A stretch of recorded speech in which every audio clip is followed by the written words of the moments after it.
Je commence aujourd'hui une série d'homélies qui va se continuer pendant les dimanches du carême, parce que la semaine prochaine, c'est déjà le premier dimanche du carême, que j'ai donné pour titre « Ce Dieu qui fait problème ». Et dans cette série-là, je prends le temps, je pense que c'est important de s'arrêter de temps en temps pour parler des situations de notre vie qui ne sont pas évidentes. Des situations de notre vie qui peuvent paraître même dramatiques. Et quand ces situations-là arrivent, il faut y penser d'avance, parce que quand ça arrive, ça nous dépasse, là. Et dans ces situations-là, c'est comme si ça vient nous poser question sur notre croyance en un Dieu d'amour. Je vous donne des exemples. Ton enfant se suicide. Ta mère se meurt du cancer. Toi ou ton chum ou ta blonde, vous venez de perdre votre job, puis ça amène des problèmes financiers très importants. Question. Où est-il, ton Dieu d'amour? Quand tu vis ça, là, la question, elle est là. Donc, toutes ces situations-là, puis il y en a beaucoup d'autres, là, veut pas, ça vient jeter le doute sur nous. Il faut le savoir, c'est normal quand ça arrive. Et ça nous pose question pour dire, c'est-tu au Dieu d'amour que je crois? Et vous savez, pareil comme moi, que certaines personnes, quand ils ont vécu ces situations-là dramatiques, certaines personnes se sont senties trahies par Dieu. Et on dit à partir de ce moment-là, je ne veux plus rien savoir de Dieu, moi. Je ne veux plus rien savoir de l'Église. C'est bon de savoir que quand ça arrive, c'est pour ça qu'il faut réfléchir d'avance, que c'est des situations qui nous remettent en question totalement. C'est aussi bon de savoir qu'on n'est pas les premiers. Dans la Bible, il y a des personnages qui ont vécu ça. Abraham a vécu ça. Moïse a vécu ça. Saint Paul a vécu ça. Vous savez que Saint Paul, là, ça a fait de la prison, ce gars-là. Ça a été fouetté. Il faisait la volonté de Dieu. Mais ce qui est surprenant dans les personnages bibliques, peut-être parce qu'on a un décalage, c'est pas sur le coup, même ces situations difficiles, par après, pas sur le coup, là, c'est pas ça que je suis en train de vous dire, mais par après, ça les a rapprochés de Dieu.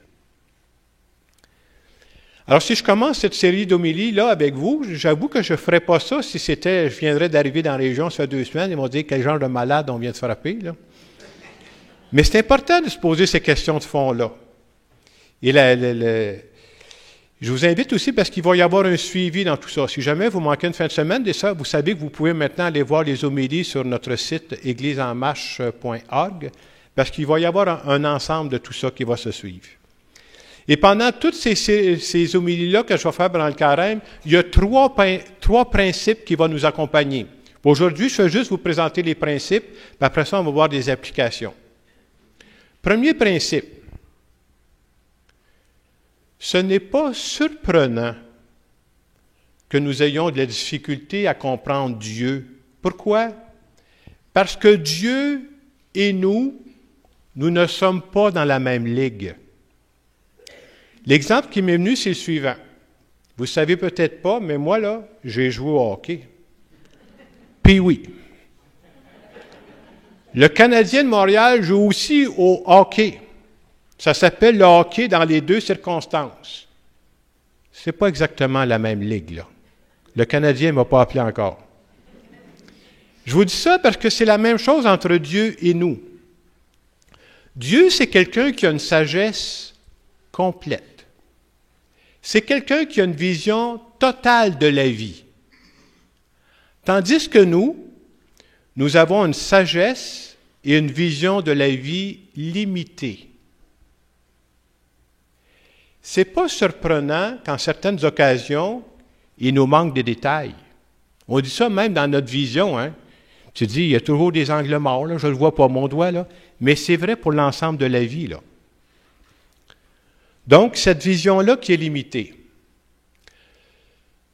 Dieu, c'est quelqu'un qui voit parfaitement le présent. Quand je dis voit parfaitement le présent, pas juste qu'il voit les personnes, il voit ce qui se passe en arrière de la toile de fond, là.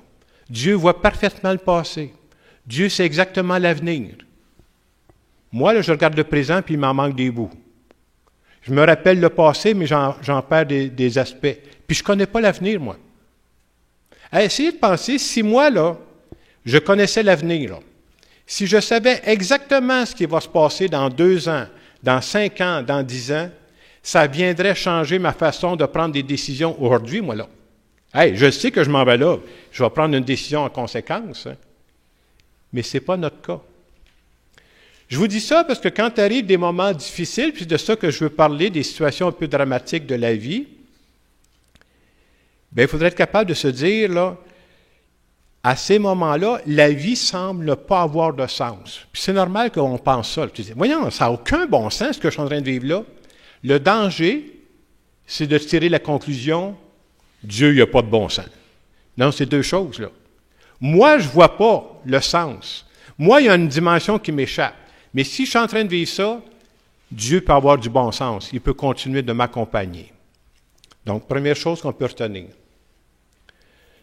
Deuxième principe qui va nous suivre pendant toute cette série d'homélies-là, c'est vrai que moi, je n'arrive pas totalement à connaître Dieu. Ça fait des années que je prie Dieu, moi, là.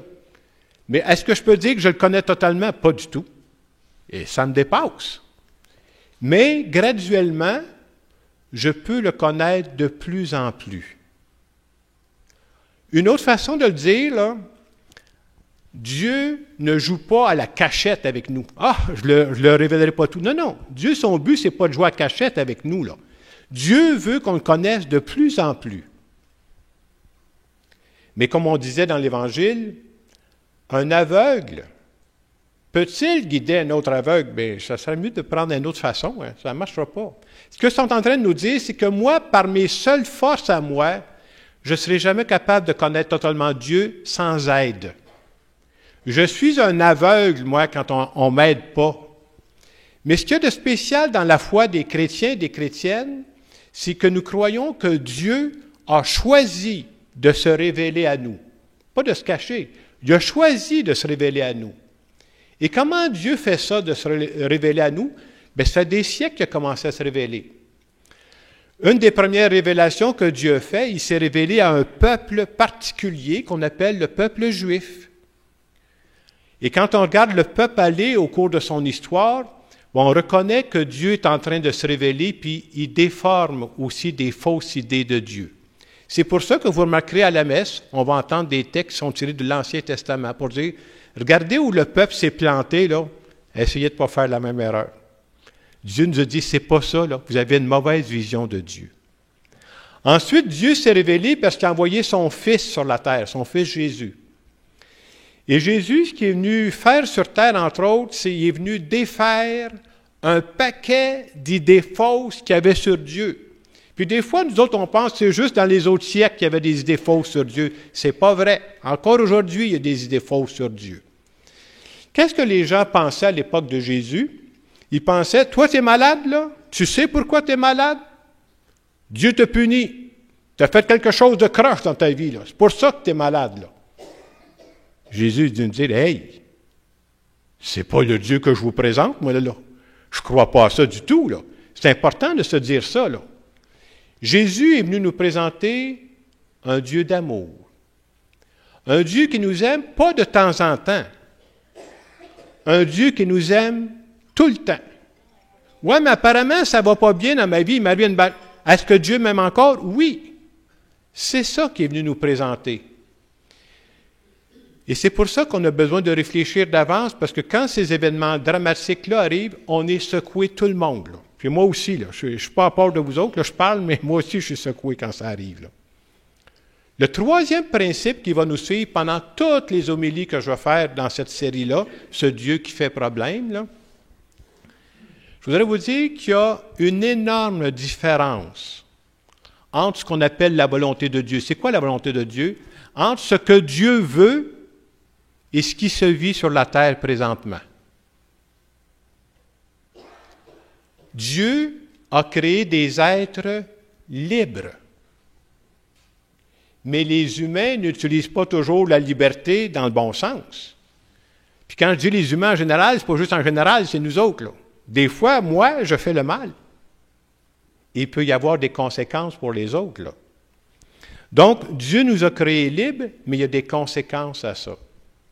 Vous savez, quand on prie le Notre Père, un des passages qu'on va dire, c'est « Que ta volonté soit faite sur la terre comme au ciel. » Vous savez pourquoi on dit ça?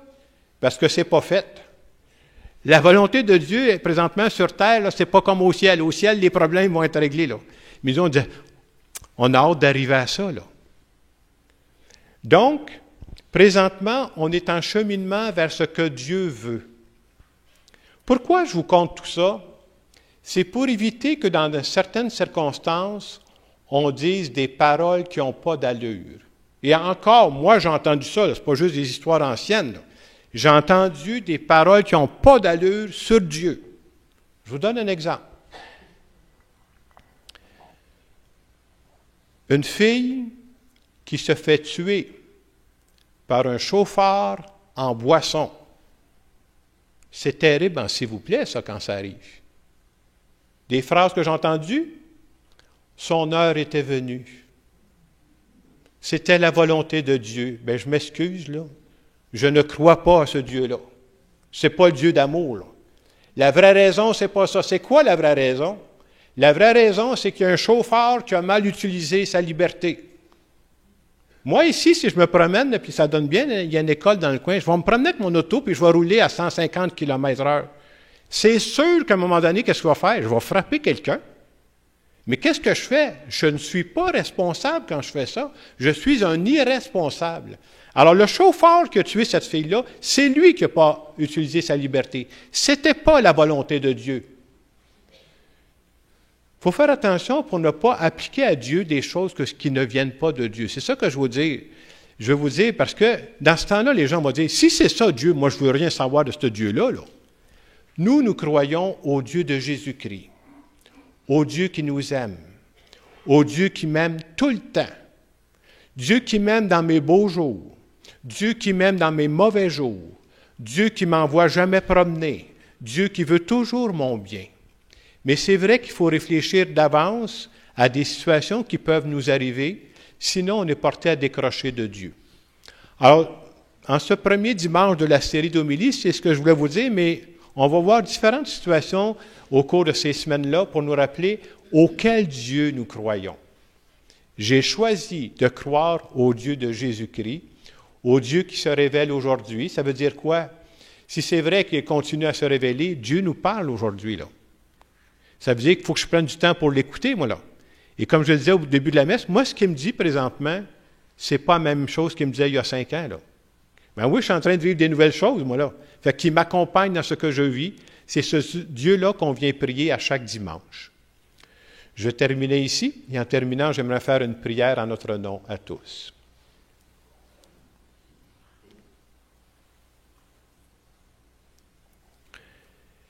Seigneur Jésus, merci de me rappeler ce matin que ton Père est un Dieu qui m'aime, beau temps, mauvais temps. Je voudrais aussi te demander, quand j'arriverai, quand je ferai face, j'en veux pas, là, mais quand ça arrivera des moments difficiles, viens m'aider à me rappeler que toi, je pourrai toujours compter sur toi, même quand ma petite tête à moi sera dépassée. Et je veux te dire merci de m'accompagner en toutes circonstances. Amen. Dans les quelques secondes qui viennent, je vous invite peut-être, parce que pour vivre ce que je suis en train de vous expliquer, ça prend un certain recul. Essayez de penser dans votre passé, retournez dans quelques années en arrière, je te pour dire, quand c'est trop proche, on n'est pas capable. Là. Peut-être qu'il y a quelques années, vous avez vécu quelque chose qui a été vraiment pénible dans votre vie. Puis, probablement, quand c'est arrivé, vous vous êtes dit, pourquoi ça m'arrive à moi? Même que des phrases que les gens disent dans ce moment-là, c'est, qu'est-ce que j'ai fait au bon Dieu?